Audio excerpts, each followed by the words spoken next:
ಭಾಳ ಸಂತೋಷ ಆಗಿದೆ. ಹೆಚ್ಚಿನ ಜವಾಬ್ದಾರಿ ಕೊಟ್ಟಿದ್ದಾರೆ. ವಿಜಯನಗರ ಮಂಡಲದ ಅಧ್ಯಕ್ಷನಾಗಿ ನಮ್ಮ ಹಿರಿಯ BJP ಮುಖಂಡರೆಲ್ಲ ಸೇರಿಸಿ ನಮ್ಮನ್ನ ಆಯ್ಕೆ ಮಾಡಿದ್ದೇನೆ. ಅವರಿಗೆ ಭಾಳ ಕೃತಜ್ಞತೆ ಹೇಳೋಕ್ಕೆ ಇಷ್ಟಪಡ್ತೀನಿ. ನಮ್ಮ ಕ್ಷೇತ್ರಕ್ಕೆ ಭಾಳ ಕೆಲಸ ಮಾಡುವಂಥದ್ದಿದೆ.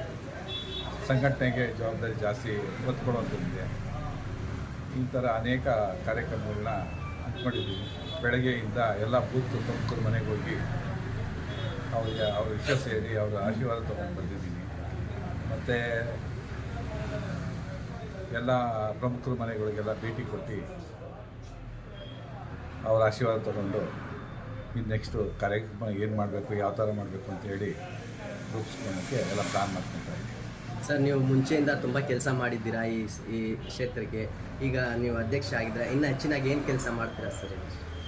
ಹೆಚ್ಚಿನ ಅಂದರೆ ನಮ್ಮ ಸೆಂಟ್ರಲ್ ಗೌರ್ಮೆಂಟ್ ಸ್ಕೀಮ್ಗಳಿದ್ದಾವಲ್ಲ, ಅದನ್ನೆಲ್ಲ ನಾವು ಜನಗಳು ಮುಟ್ಟಿಸುವಂಥ ಕೆಲಸಗಳು ಮಾಡಬೇಕು ಅಂಥದ್ದಿದೆ. ಹಿಂದೆ ಭಾಳ ಕಡಿಮೆ ಅಂತರಗಳಿಂದ ನಮ್ಮ ನಾಯಕರ ಸೋತಿದ್ದಾರೆ.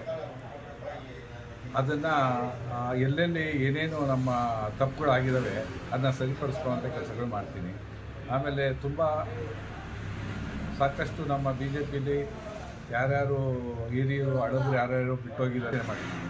ಹೀಗೆ ಅನೇಕ ಕಾರ್ಯಕ್ರಮಗಳ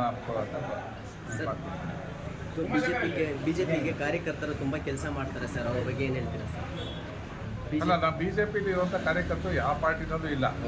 ಯಾಕೆ ಅಂತಂದರೆ ತಳಮಟ್ಟದಿಂದ ಕಾರ್ಯಕರ್ತರುಗಳು ಯಾವುದೇ ಅಪೇಕ್ಷೆ ಇಲ್ಲದೇ ಕೆಲಸ ಮಾಡುವಂಥ ಕಾರ್ಯಕರ್ತರುಗಳು ಯಾವುದಾದ್ರು ಇದ್ದಾರೆ ಅಂದರೆ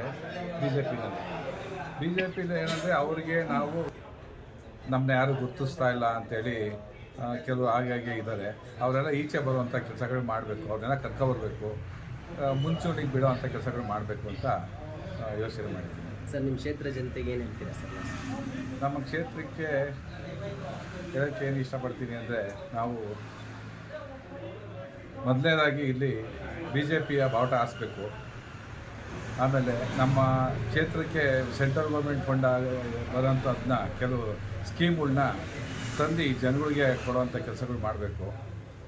ಅನೇಕ ಮೋದಿಯವರು ಭಾಳ ಕೆಲಸ ಮಾಡಿದ್ದಾರೆ. ಅಂಥವನ್ನೆಲ್ಲ ತಂದು ನಮ್ಮ ಜನಗಳಿಗೆ ತಿಳಿದುವಳಿಕೆ ಕೊಟ್ಟು ಆ ಕೆಲಸಗಳನ್ನ ಮಾಡೋವಂಥ ಪ್ರಯತ್ನ ಮಾಡಿ